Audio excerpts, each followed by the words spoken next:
So, we are going to see the stress in chapter elasticity. Here, stress concept is this. Suppose here is a body, and when we applying a force here on a body, this force is called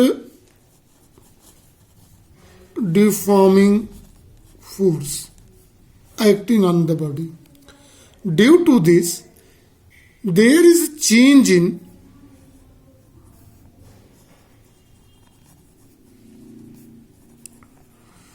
shape and size of body. This change in the shape and size of body is also called change in configuration of body. Change in configuration of body, it is due to deforming force acting on a body. And when change in configuration of body occurs, it is due to change in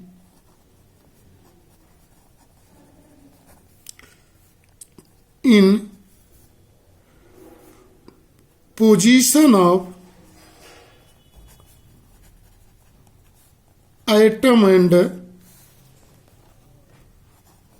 molecule from its normal position.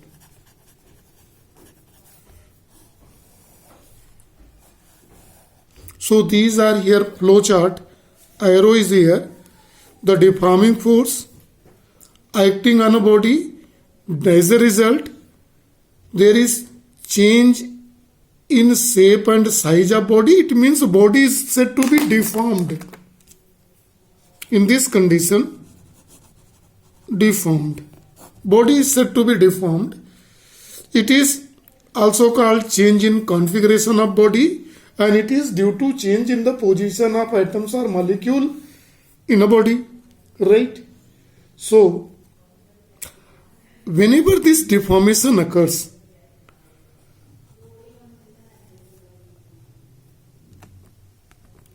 an internal force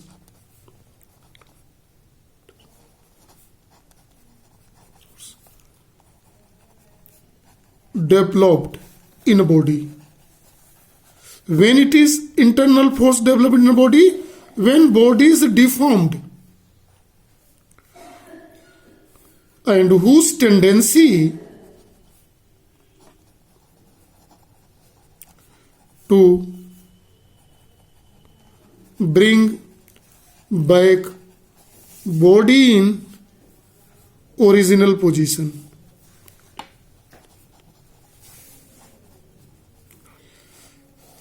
This internal force which acts in a body to bring in an original position is also called a restoring force.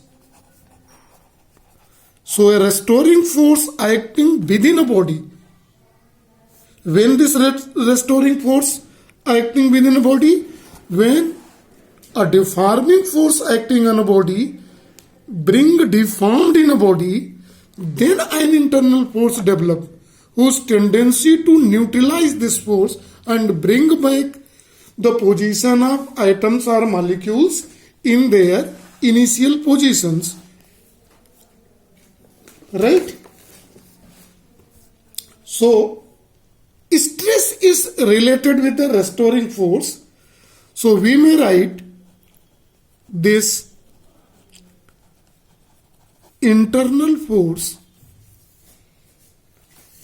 acting per unit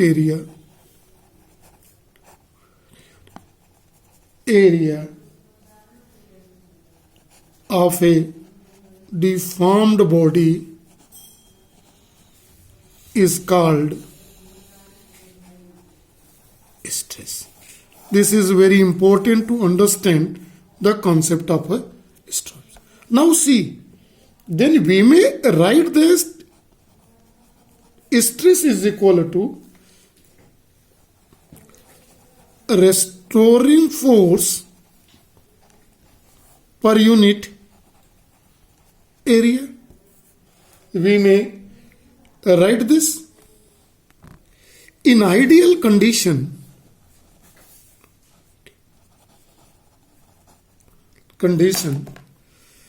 deforming force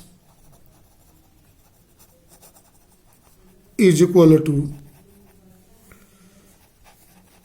restoring force. There is no, it means 100% restoring force developed to bring back the position of molecule in its initial position. So, under the limit of elasticity, right? So, we may write stress is equal to restoring force per unit area, or we may also write this stress is equal to external deforming force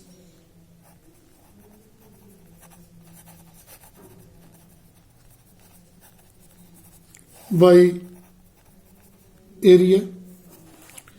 When we see the unit of it, this is force, Newton area meter square, or it is also known as Pascal, represented by PL or Pascal in SI system, right? And dyne per centimeter square in CGS system, right?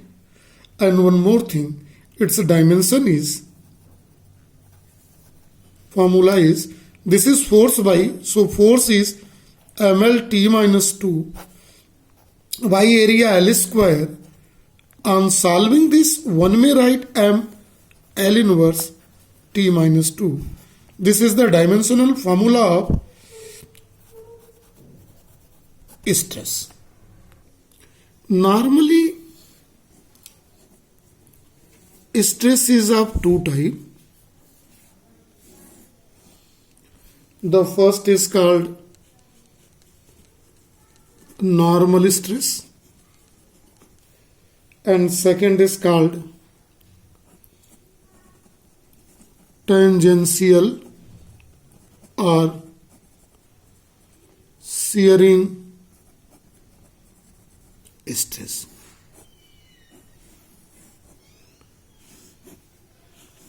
So first of all, we are going to see the first one in this case, normal stress.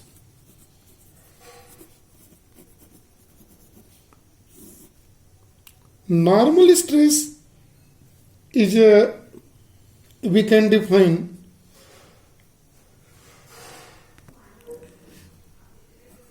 the internal restoring force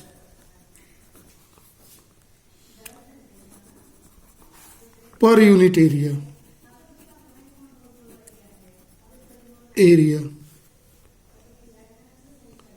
on deformed body is called normal stress. It is the same definition we have taken in stress, that is the restoring force per unit area or external deforming force per unit area, because in ideal conditions, under the limit of elasticity, ideal condition means both are equal. But this normal force stress can also be categorized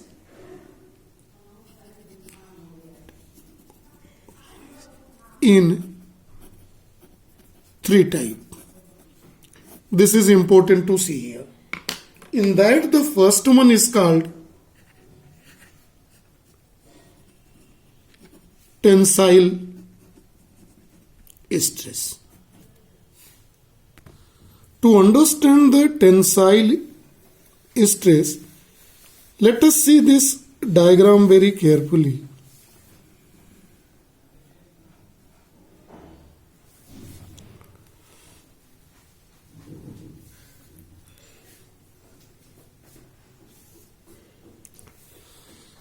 This is in where a force is here acting like this in this direction. Due to this force, if it's, let capital L is the original length of it, its length changes by a factor delta L here in the diagram.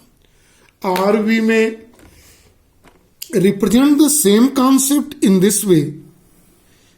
If the same wire, we are knowing wire has a cylindrical shape, right? Let this wire is of original length here is given capital L, and the force are acting in this direction according to the diagram. Here in the first diagram it's increases for the expansion, but see here in this the force are acting in this direction, so it compresses the cylinder. In that condition, if its length decreased, the decrease in the length is of delta L here in the diagram. Then if there is only change in length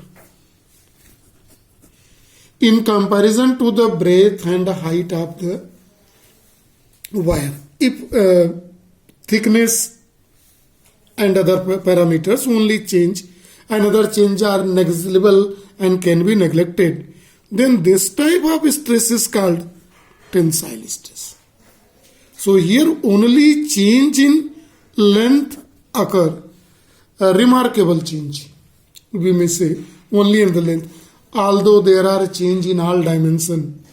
If there is one dimension changes, then surely in the other dimension changes.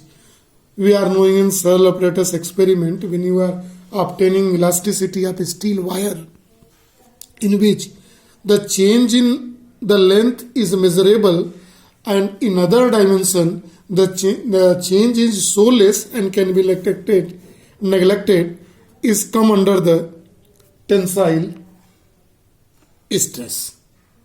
This tensile stress can be divided into two parts. If there is only,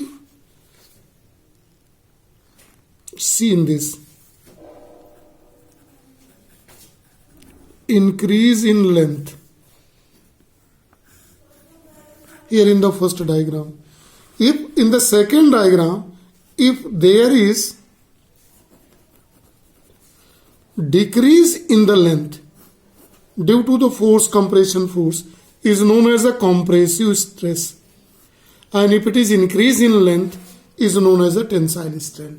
So in the Searle apparatus, both type of stress is possible, and it is, the formula is same, that is the restoring force per unit area. So when we see the type of it, see carefully once more. Stress is divided into two parts, normal stress and tangential stress. Normal stress is in three parts. The one is tensile, second is a compressive, and now we are going to look the third one. See, that is called hydraulic stress. Now see the third one, that is known as a hydraulic stress. To understand this hydraulic stress, let us consider a sphere, outer sphere, having volume V. Right? Let a force is acting on this. This is stress acting on it. Right? When this is stress acting on this, so it changes the volume. Volume by less factor delta V. Now its volume become this much only. See here in the diagram. Change in volume, but without change in shape. No change in geometrical shape of a body. Sphere remains as it is, only change in volume. Then this type of force per unit area, normal force, stress, restoring force per unit area develop within to bring back in its original position after removing this force is called hydraulic stress. So these three types, see very carefully. The first one is for tensile, second one is for compressive diagram when length of a wire decreased, and third one is for hydraulic strip. It is under the first type of a stress, that is the normal. Now we are going to see tangential stress. See here in this tangential or shearing stress, when deforming force changes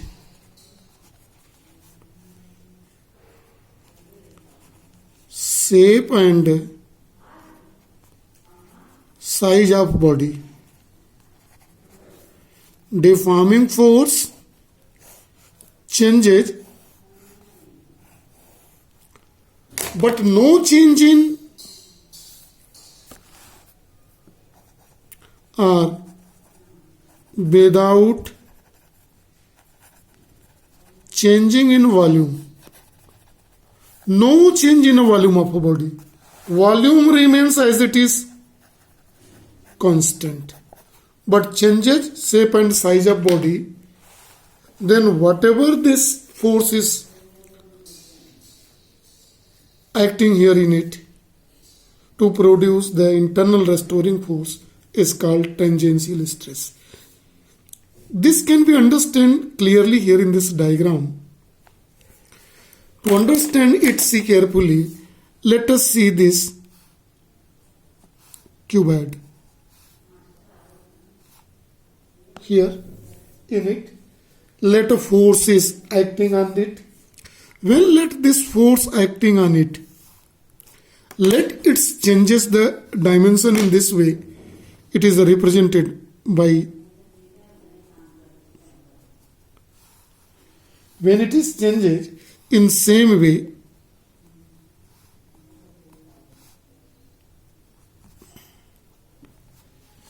it's